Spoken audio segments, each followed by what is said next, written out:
Good afternoon, everyone. Today I'm wearing a Middletown Middies mask given to me today in Middletown by Superintendent Marlon Stiles and Principal Beth Hendricks. Lieutenant Governor and I were there at Amanda Elementary School where I signed House Bill 2.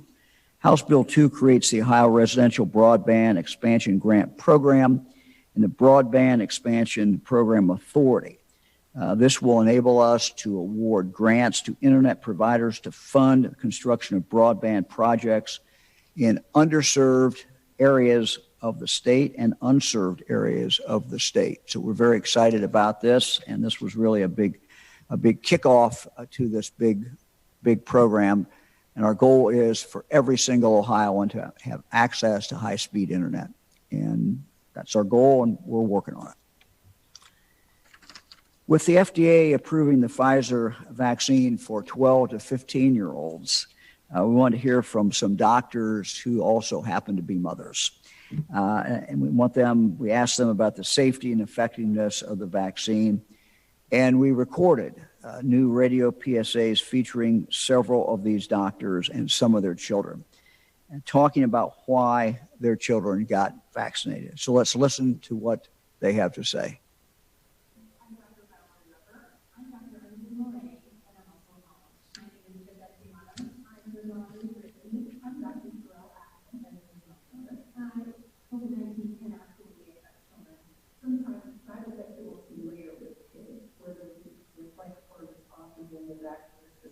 I was vaccinated in the first group, and Jamie was just vaccinated. Do you remember how you told me to get the vaccine? I just encouraged you, just like I always do. It was another way of protection for our entire family. I can't even describe when I saw my children after being fully vaccinated and how I miss them. When I'm here, that I'm going to make them sick or get sick myself. As a mother and a physician, I trust giving this vaccine to my family. The science behind these vaccines is not new. It's been going on for years. I know that these vaccines are safe and effective. I love my daughter and my family, and I make these vaccines from her. Oh. I would like to help.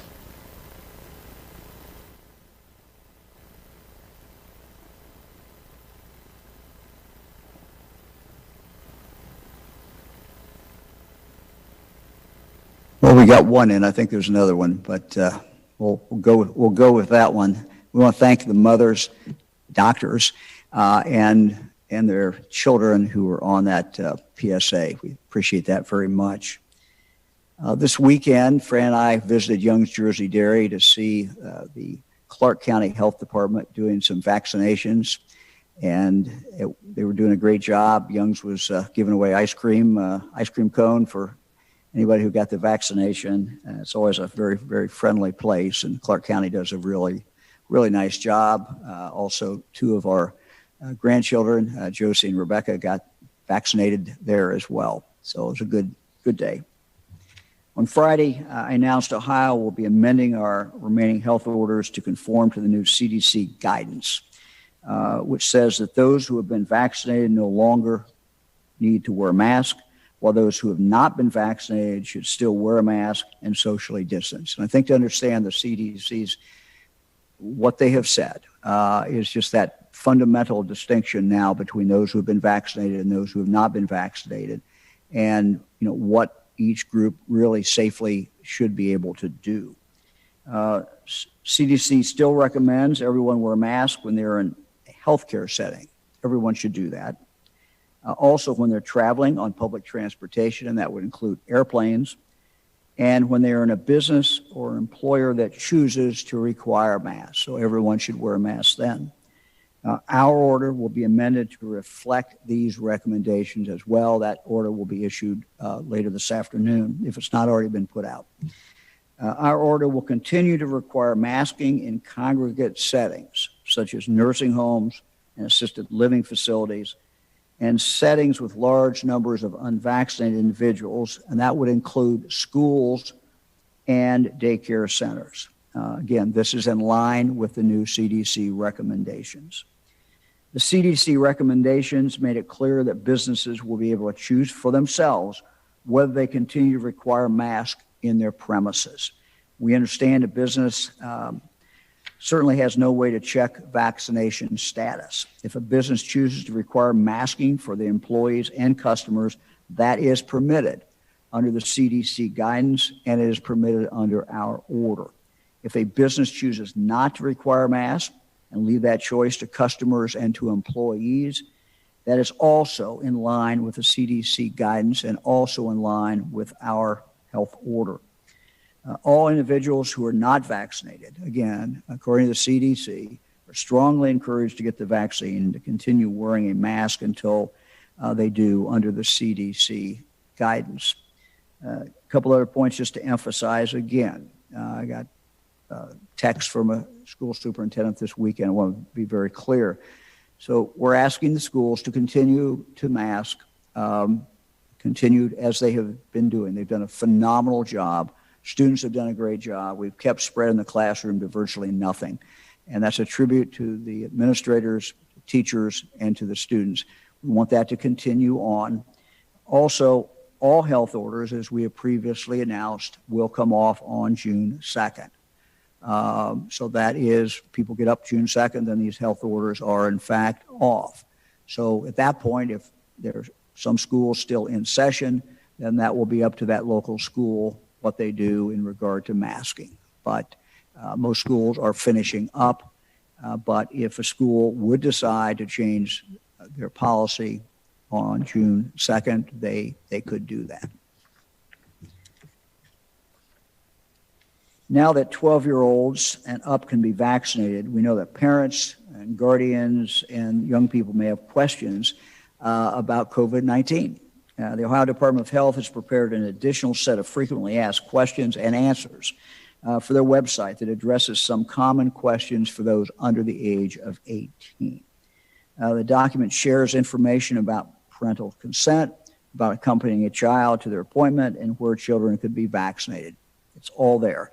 Children under 18 who are not emancipated must have parental or legal guardian consent for any vaccine.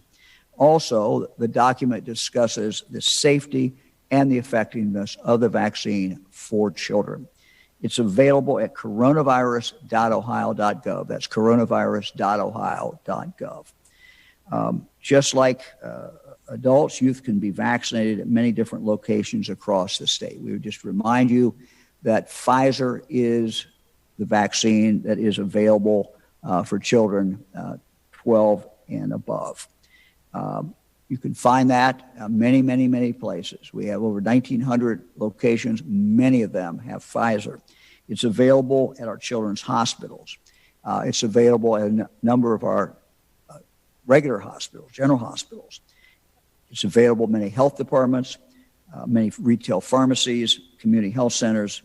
And let me also comment about primary care physicians. We know that some people have told us that they are used to going to their primary care physician, used to going to their pediatrician's office. And so let me talk a little bit about that now. We are making this available to any pediatrician's office that wants the vaccine. So we would encourage them to contact us.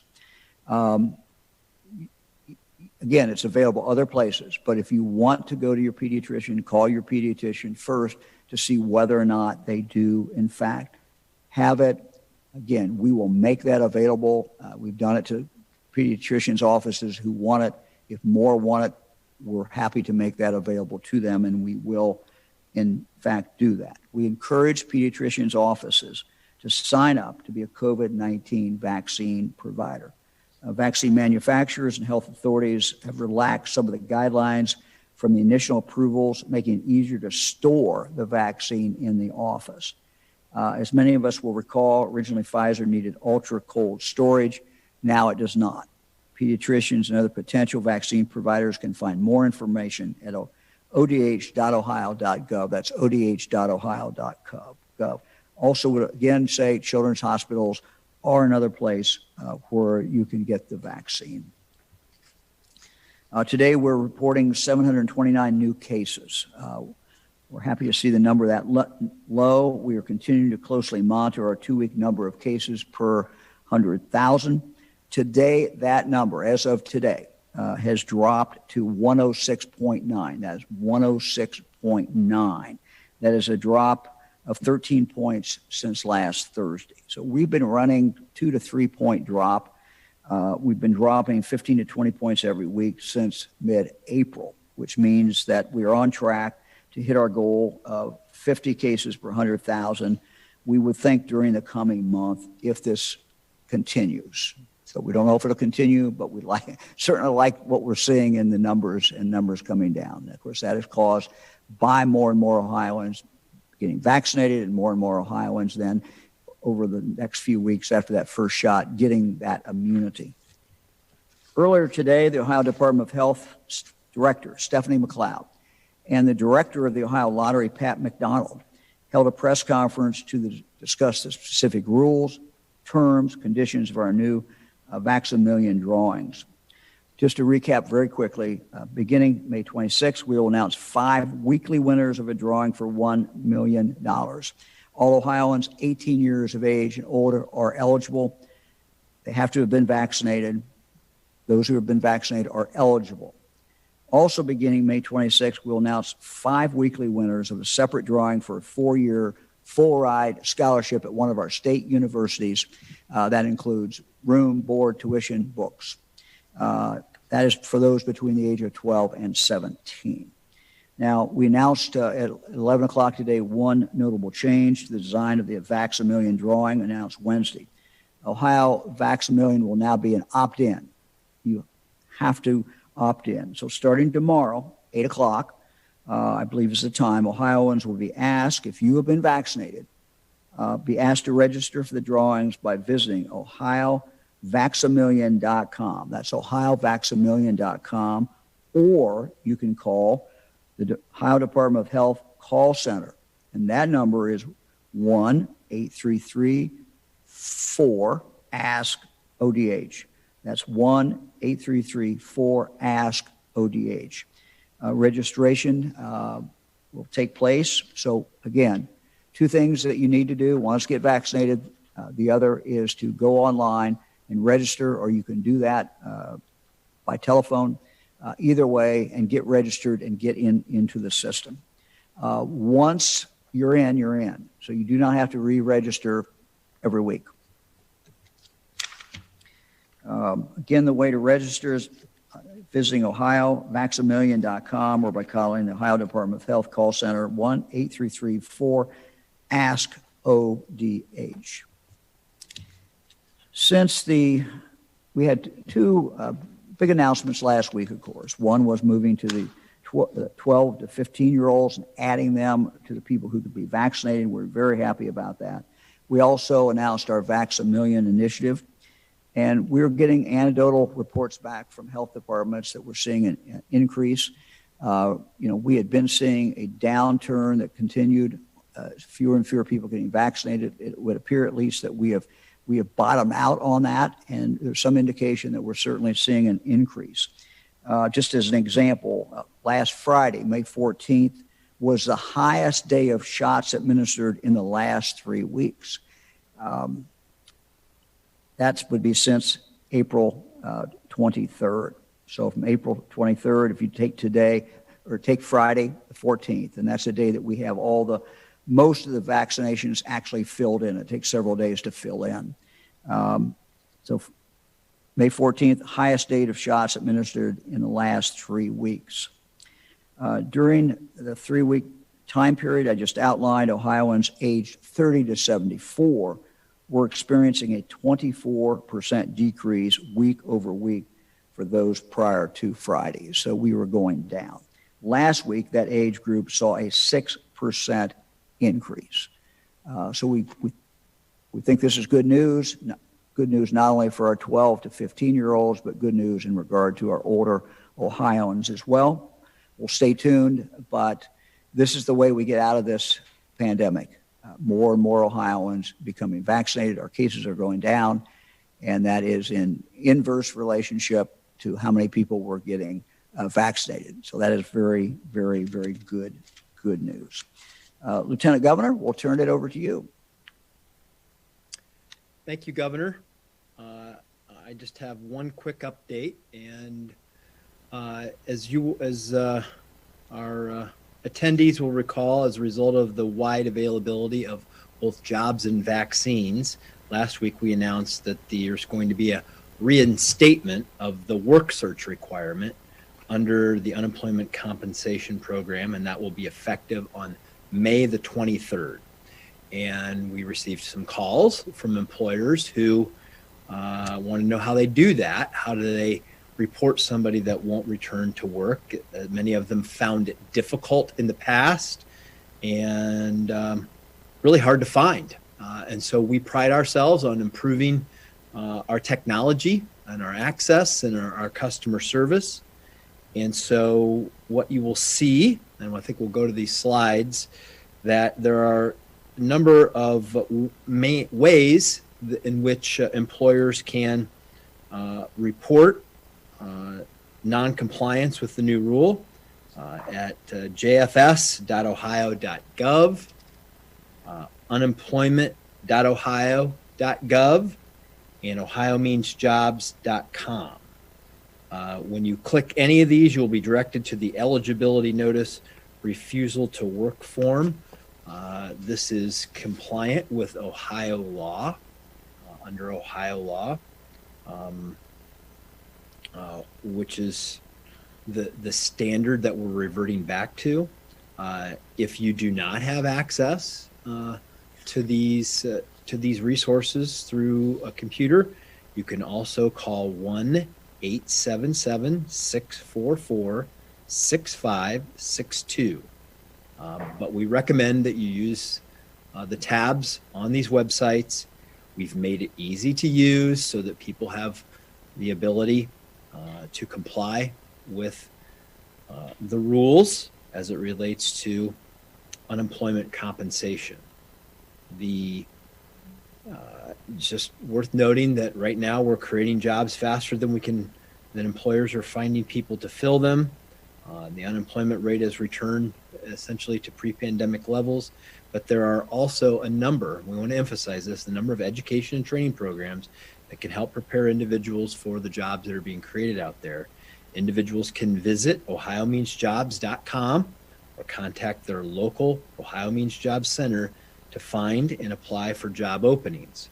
ohiomeansjobs.com currently lists more than 180,000 job openings, and nearly 95,000 of those pay $50,000 a year or more, which is at around an all-time high for that number of jobs that pay those wages.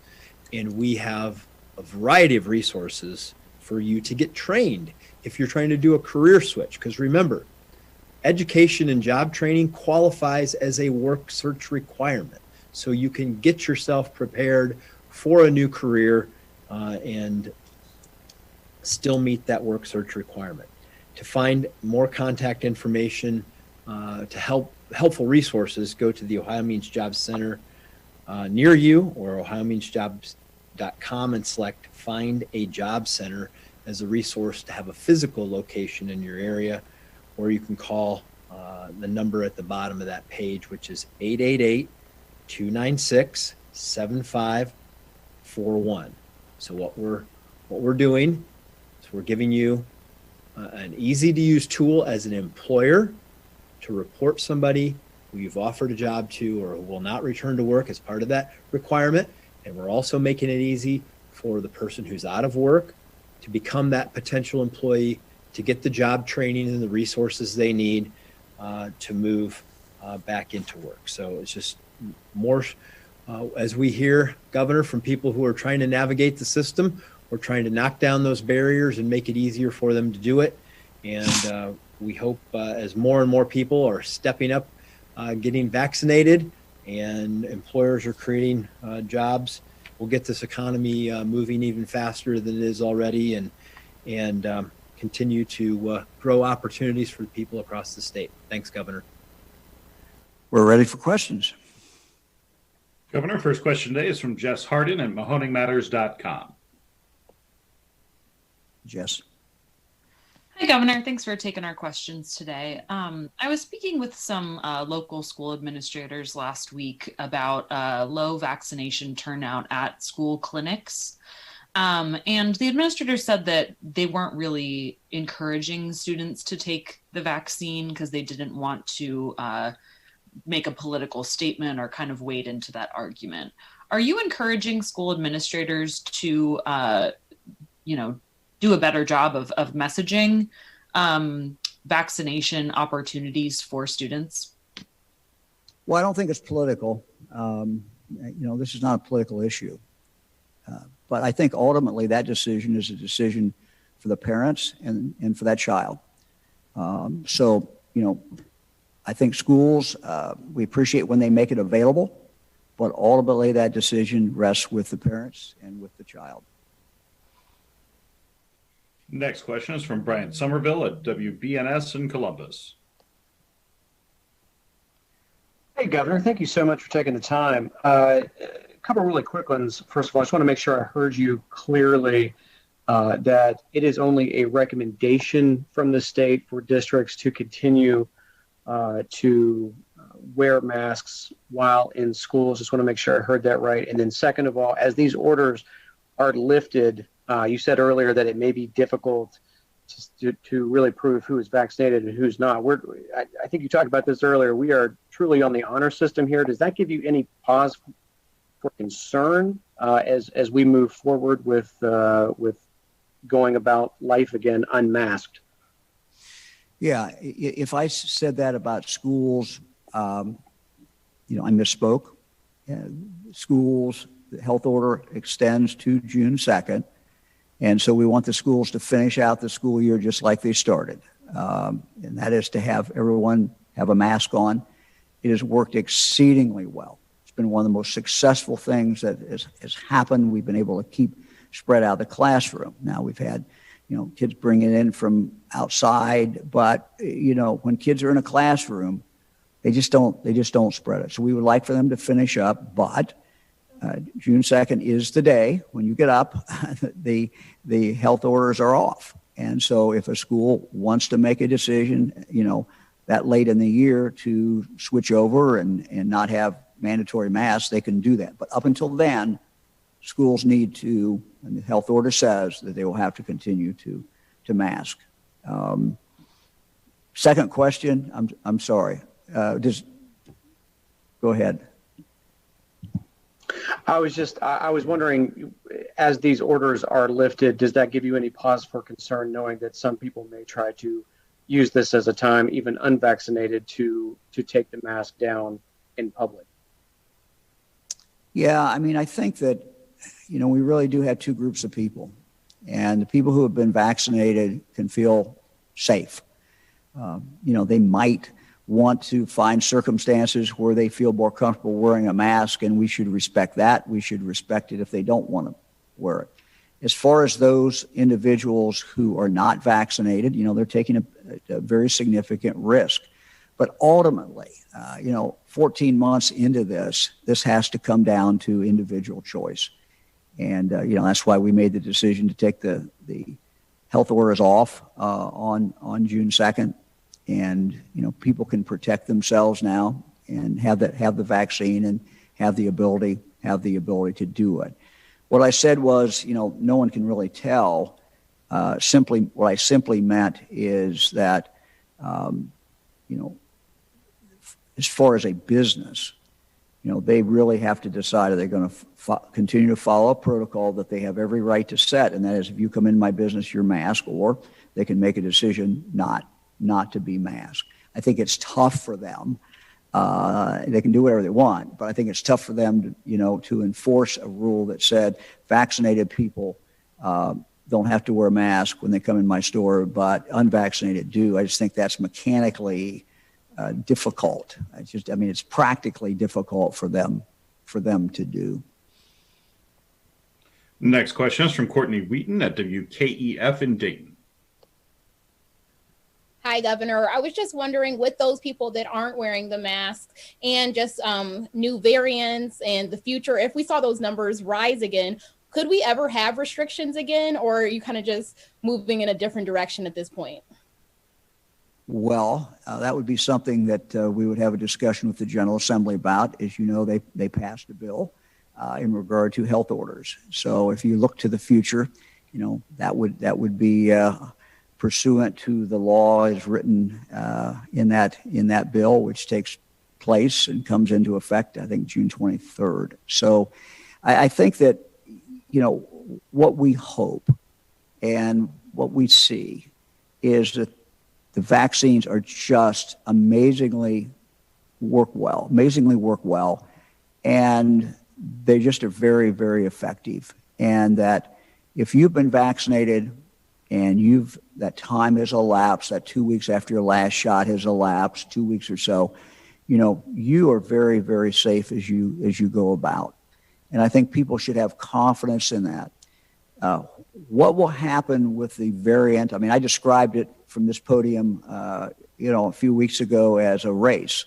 And it's a race between the new variant and how many people can get vaccinated. Now, we are starting to win that race because we're seeing cases go down, and they're going down because of the number of us that are getting vaccinated. But, we just need all of us to continue to encourage everyone to get vaccinated, because that is how we make sure that we don't have to address those tough issues again.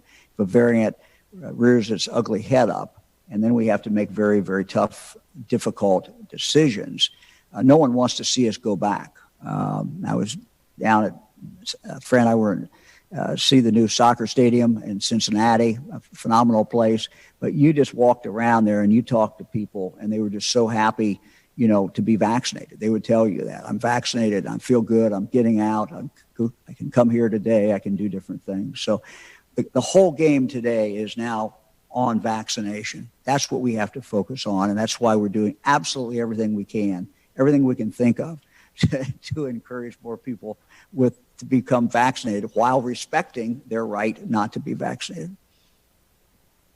Next question is from Jim Otti at WHIO in Dayton. Hey, Jim. Governor, on behalf of the schools in the Miami Valley, I wanted to ask and get some clarity here. If they have a program that extends well past June 2nd, is this like a light switch? In terms of your health order, is it like a light switch? And June 1st, they are going to be required to wear a mask in their classroom. If they have summer school or extended learning starting the morning of June 2nd, that school district could, in fact, elect to have a mask off. Is that correct? And what would you tell them? Do you have a lingering recommendation for them beyond the health order? Well, Jim, on June 2nd, schools, if they're still in session, will have the option not to require masks. My recommendation would be that they continue that policy of masking until school is out. It has worked exceedingly well. We've seen, precious little spread in the classroom, and the reason is because kids have done a great job. The administrators, the teachers, everyone has done a great job. So look, I would recommend they finish out this school year with masks on, and I think that's the right thing to do. But if that's a decision that the school will make, and so that school can make a different decision if they want beginning on June 2nd. They will have the ability to say, you don't have to wear masks anymore, or they'll have the ability to say, we're going to just continue on the policy throughout the remainder of this school year wearing masks. Next question is from Danny Eldridge at Hannah News Service. Hello, Governor. Danny.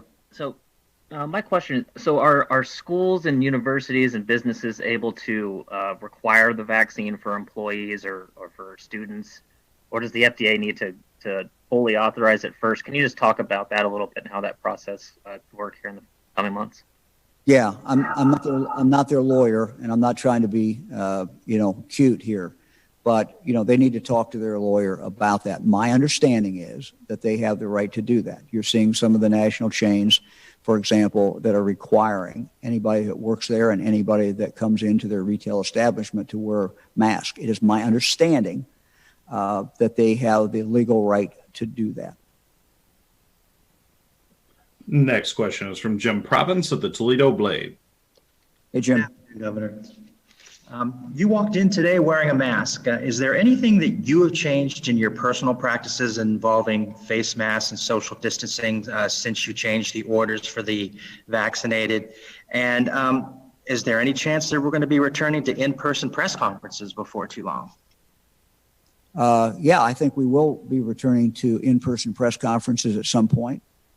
There is one advantage of this, doing it the way we're doing it now, and that is that we have people who are all over the state who have the ability to get on there. But I see no reason that we will not go to in-person press conferences. As you know, we've done some version of that as we've traveled. We were at the Cintas Center. We did that. We were at the Wolstein Center in Cleveland. We had press there.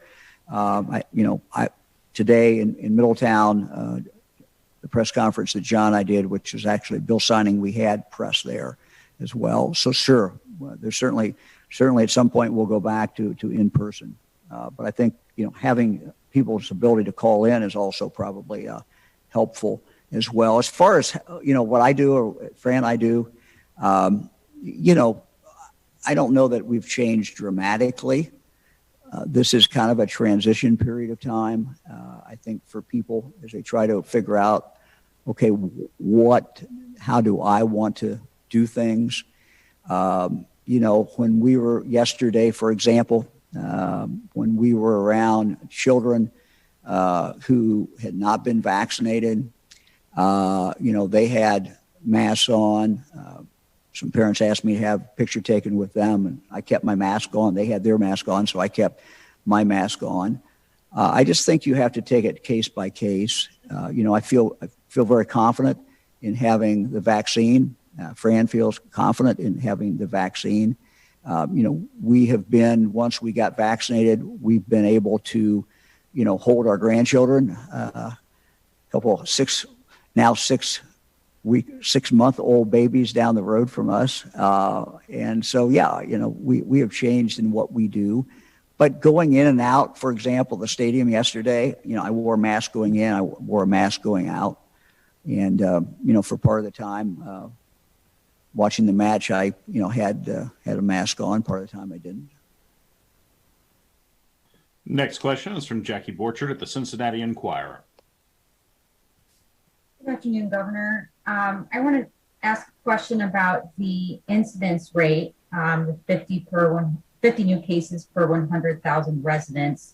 You and Dr. Vanderhoff have put a lot of stock into that metric as a really strong guide for lifting the health orders. So I'm wondering, why did you stop using it to determine when we would lift the orders? And was it not the right metric? Well, I think it's a good metric. And the interesting thing is, Jackie, I can't predict the future, but I can do the math. And if we stay at, three going down 3 points a day, we're going to hit that number about the time that the orders come off on June 2nd. Now, I don't know if that's going to happen or not, but we're on track. We're on track to do that. I have always felt, when we talked about should you have case metric or should you have number of vaccination metric, I've always felt that they were directly related to each other. And we felt confident, Dr. Vanderhoff felt confident that 50 was a good number. And, we checked with some other epidemiologists and they agreed as well. But we always felt that if we hit the 50, it also meant that our vaccinations were going to continue to have gone up. So no, I don't think those are wrong. We made a decision, frankly, to give a date certain to the people of Ohio, because after 14 months, it's time to transfer that responsibility over to individuals and let them make their own decisions. We now have the as much vaccine, as we need. Anybody can get the vaccine that wants it, unless they have some medical reason they can't get it. So the vast majority of Ohioans can get it. It's a free choice. They make that decision.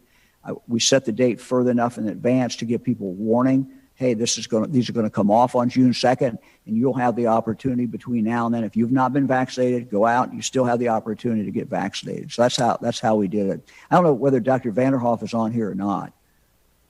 We can go to Dr. Vanderhoff and see if he has anything to add to that, because he worked on that 50 number. Thank you, Governor. You summarized it, I think, incredibly well. As we were looking at what would be a threshold, a number that would indicate that not only were we beating the virus, but we were doing so in a sustained way that would avoid a rebound, that would avoid a situation where there was a high likelihood of seeing things go in the wrong direction.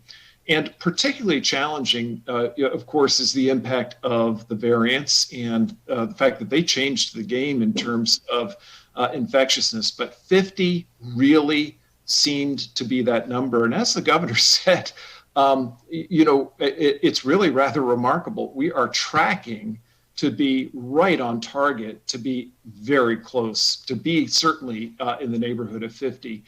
Around the time that it just feels like the most appropriate thing to do to transition to our reliance and our focus on these wonderful vaccines. Next question is from Andy Chow at Ohio Public Radio and Television. Hi, Governor. Andy. I was wondering, from what I can tell, this new health order when it comes to following CDC guidance on people who are vaccinated en masse, it seems like this might be one of the first health orders to sort of make the difference between people who are vaccinated compared to people who are not vaccinated. How will the state order sort of handle enforcing how the mask order can be enforced when you don't really know who is and is not vaccinated when they go in somewhere? That's a good question. And Andy, we were faced with the reality that we don't want to be confusing to the people of the state. So when the CDC came up with what they said, there was a lot of confusion out there. So Andy, what we've tried to do is conform our orders and understanding that our orders are only going to be in effect until the end of June 1, June 2 beginning, no orders. We wanted to conform them as closely as we could so that people would have one guidance to follow. It's not fair to the people of Ohio to have two guidances to follow. So we are in this transition period, not much longer until June 2nd.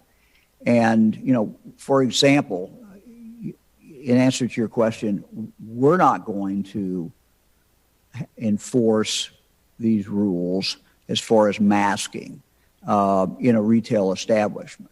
Up until now, one of the things that we've done is we've had inspectors go out, and they've done a good job, and the people have done a phenomenal job. I think the last I looked, we were at about 89% compliance in retail. But once this CDC new guidance came out, the signal to everybody was, you can take your mask off. And so we don't want to be in a position where we're telling people in the state of Ohio one thing, they're hearing something else from the federal government. We're trying to align those two, and that's what we're doing. Now, I just will take this opportunity to add, I think, one of the challenges of their order or their clarification when the CDC came out is I think some people are interpreting it, hey, there's no medical reason, no health reason for me to wear a mask. I'm unvaccinated and there's no medical reason. That is just the opposite of what the CDC is actually saying. So if you drill down at the science behind what they are saying, we have all indication that they're spot on, that they are making a very distinction between the vaccinated and the unvaccinated about what's safe for one and what is safe for the other. We were just trying to clarify this. And just a quick follow-up. Are you saying that the BWC is not doing that mask compliance investigation anymore? Okay. That's correct. Between now and the end of the health orders on the night of June 1, we see no reason to have this group out because it's going to be impossible. It's going to be impossible for them to determine who's vaccinated and who is not vaccinated. And that's the problem that businesses face. Now, businesses, though, can make a decision. Without any health order, they can make a decision to require everybody to be masked. And some have done that. And you'll see other ones. Walmart, for example, made the decision, no, we're not going to, you don't have to be masked anymore. So you're going to see businesses make those decisions. we're requiring schools to continue to be masked through June 1.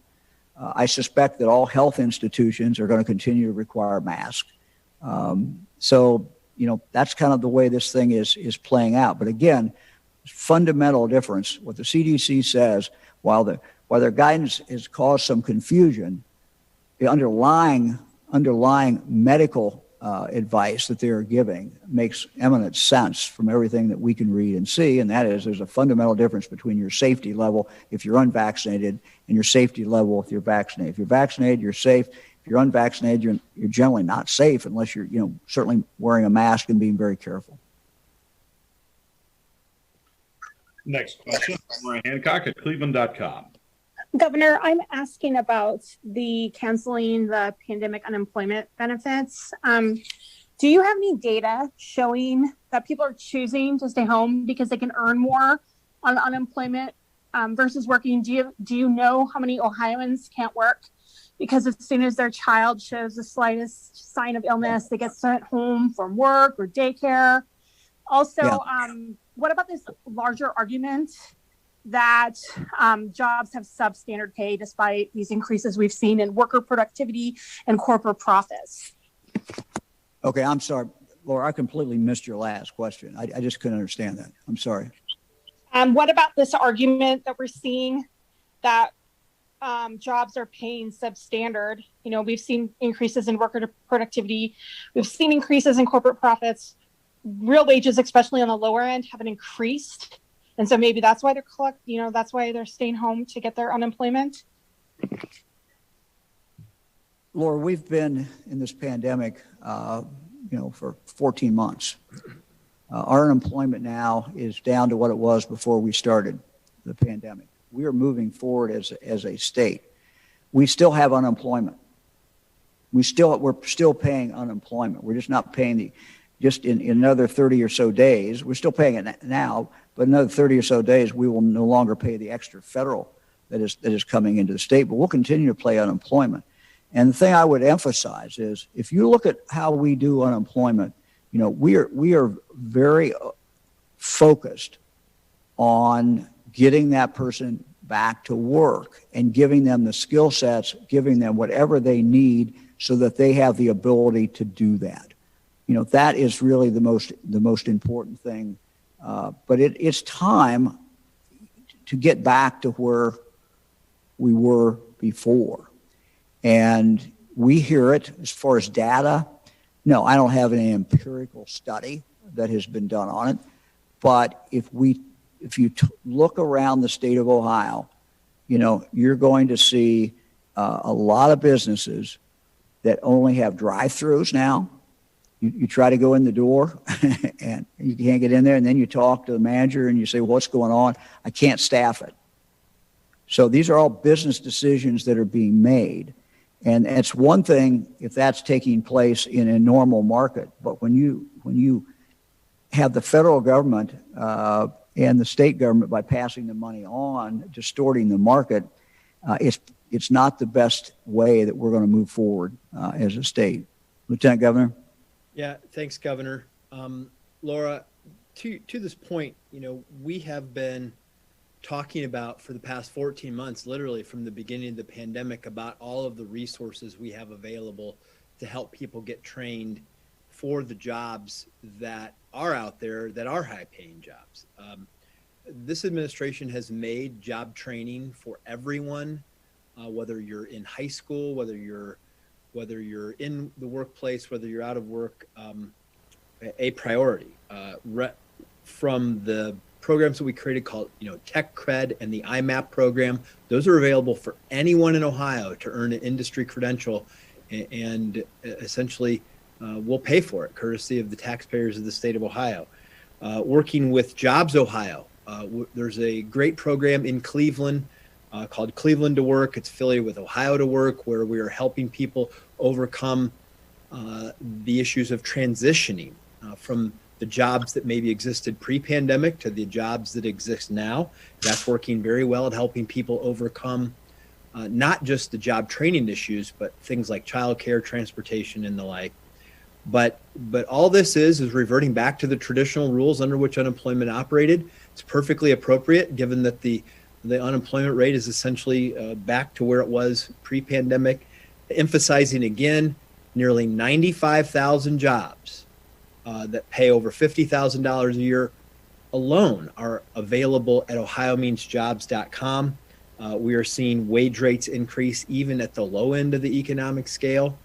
And so we're working very hard to build that partnership between removing the disincentives to work, getting incentives to work, and then helping people have access to knock down any barrier or get access to the job training they need, because this is going to accrue. I'll emphasize this. Employers are expanding. They're making capital investments. They're picking the states and the communities that they want to invest. And if we have a robust ability to provide a talented workforce, this is going to accrue for a long period of time for the state of Ohio and its people. And we are beginning that recovery. We're in the midst of that recovery, and getting more people back to work will only hasten and enhance that growth that benefits everyone. Next question is from Jeff Reddick at WSYX in Columbus. Good afternoon, Governor. I'm sure you've heard a lot of the arguments against the Vax-a-Million program. I wondered if you would address the argument from the standpoint of ADA Title II, the requirement for state and local government to give equal opportunity for those with disabilities to benefit from all their program services and activities. Do you have a reason why Vax-a-Million is compliant, even though it requires vaccination, and some people cannot get that? Well, I'm not going to be the lawyer. I've not done the research. We believe it is. But let me just, cut to the quick on this. We start with this belief, and it's not just a belief. We believe we start with this fact. We come out of this pandemic by getting more and more people vaccinated. That is our ticket out. It's our ticket to save lives. It's our ticket to keep people out of the hospital. It's our ticket to grow our economy. It's our ticket to get people jobs. There's nothing more important that we can do at this point than to get people vaccinated. We are doing everything that we can, from PSAs on radio, on TV, local health departments, local mayors, local county commissioners, all working every single day to make the vaccine available. And what we have done is not perfect, but we started with 650 locations. We're up to 1,900 now. We're literally seeing in some communities health departments going out and knocking on doors. We're taking it to everybody that we can. So when I kept asking myself, what else can I do? What else can we do as a state? Because it is so essential to our future. It's so essential to what happens in the next month, 2 months, 3 months, 4 months. How do we get more people? I felt that spending this money and setting this system up where we will say that we're going to have a drawing and bring some excitement about getting vaccinated, that if we could increase our vaccinations, that it would be worth doing that. We would save lives. We would help Ohio move forward. And every single Ohioan has a stake in getting more people vaccinated, because the more people we have vaccinated, the less this virus can spread, and that is in the best interest of every single Ohioan. So that's why we're doing it. It's one more thing that we think, very well could make. We believe it will make a difference, and not to do it after having looked at it and analyzing it and thinking, hey, it's going to make a difference, I think, that would not be good. We should do everything that we can while respecting people's right not to be vaccinated.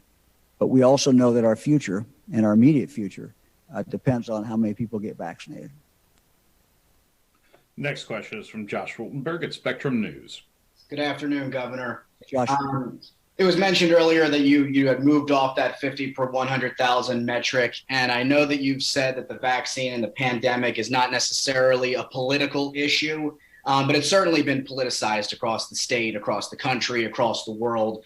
You've received some pretty harsh criticism from folks in your own party and across the aisle when it comes to the lottery, when it comes to your health orders ending. Are you afraid that any of this in your handling of the pandemic is going to cost you down the road as far as reelection is concerned?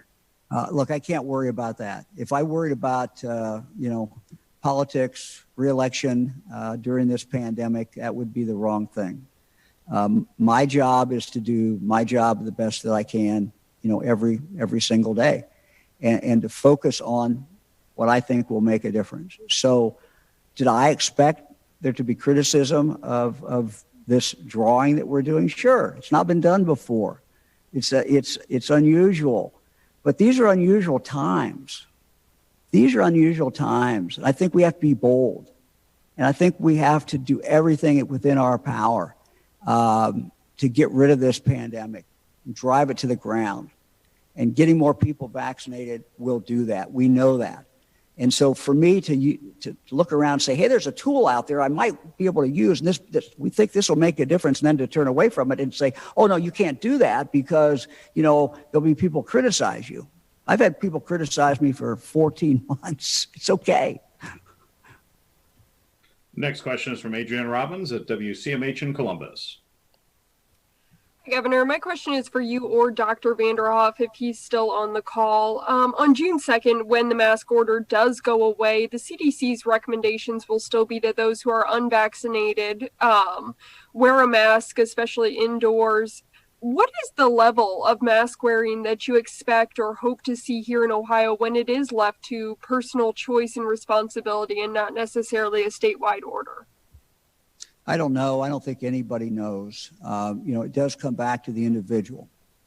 And, I don't want to presume to guess what number of people will do that. I do know that some people who have been against mask wearing are also, people who, are not going to get vaccinated, but that's not always true. We have people who, are on one side and they have not worn a mask, but they've been very, excited about getting vaccinated. So the answer is, I don't know. I don't think anybody really can predict what will happen. It just, with this vaccine being available for some time and now available for virtually everybody in the state to get it, it's just time. It's just time. People need to make up their own minds and their own decisions. Governor, next question is the last question today, and it belongs to John London of WLWT in Cincinnati. Hey, John. Hi, Governor. I'm always interested in the genesis of an idea. You've talked a little bit about it, but what other things were you considering with regard to Vax-a-Million? What was it that you finally landed on that as the solution? And will there be a penalty involved if someone unvaccinated claims to be vaccinated and wins, since we're talking about a chance at big money? Yeah, I don't think there'll be any penalty, John. We're not interested in penalties. We're interested in incentivizing people, giving them kind of one more fun reason to be vaccinated. Look, try to think of things every day. I mean, I was on the phone this morning with 7:30, 8 o'clock with all the health commissioners around the state of Ohio, and I always ask them, what else can we do? What are the things that we can do? I just felt that this was one thing that had not been tried, one thing that, there is certainly evidence that it motivates people. I mean, if you want to think about it, think about the pictures, what occurs when you have the multi-state drawings, and when the numbers keep going up and up and up and up of what they're worth. And then you see on TV, you all report, lines of people lined up to buy a ticket. So I'm not saying we're going to see people lined up to get a vaccine, but it does show that the opportunity to do something like this and to be a part of it and have a chance at possibly winning is something that appeals to people. It's human nature. We have evidence that it does. And so it seemed to me that it would be something that we should try, and that it would, in fact, increase the number, of people who are, in fact, getting it. So thank you very much. We'll close out this past month. 15 months have certainly been challenging. Kent State University part of a project called the Global Vaccine Poem Project. It's helping Ohioans and others across the world express feelings about what the vaccine represents to them. So far, more than 1,600 people have contributed to the poem, either in person or online, representing every state in the United States and 89 countries around the world. And while the thoughts and words each person contributes are certainly unique and different, it is a project that is uniting people, healing, and is spreading hope. Let's take a look.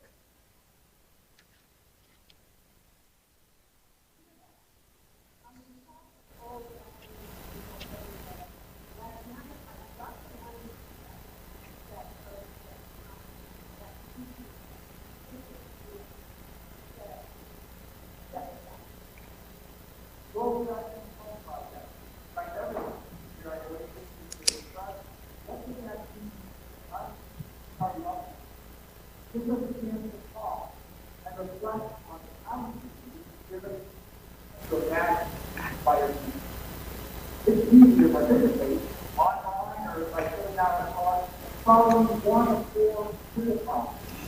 Inspired by young people's poet laureates, the LPC has 9. People can add their voices to our growing community poems every hour, every day. Dear vaccine, let me close the distance. Let me hold my grandmother's hand and kiss the wrinkles on their nose. We're getting closer to our Sunday gatherings and family cookouts, high fives, daps, and hugs. With you, dear vaccine, it grows easier by the day. I'm so glad I ran. If not for me, for them. What we need now is you, your voice, joining the ever-expanding global vaccine column. Help us meet our goal of 1 million responses. As we heal, we know that our way forward is possible together, arm by arm, voice by voice.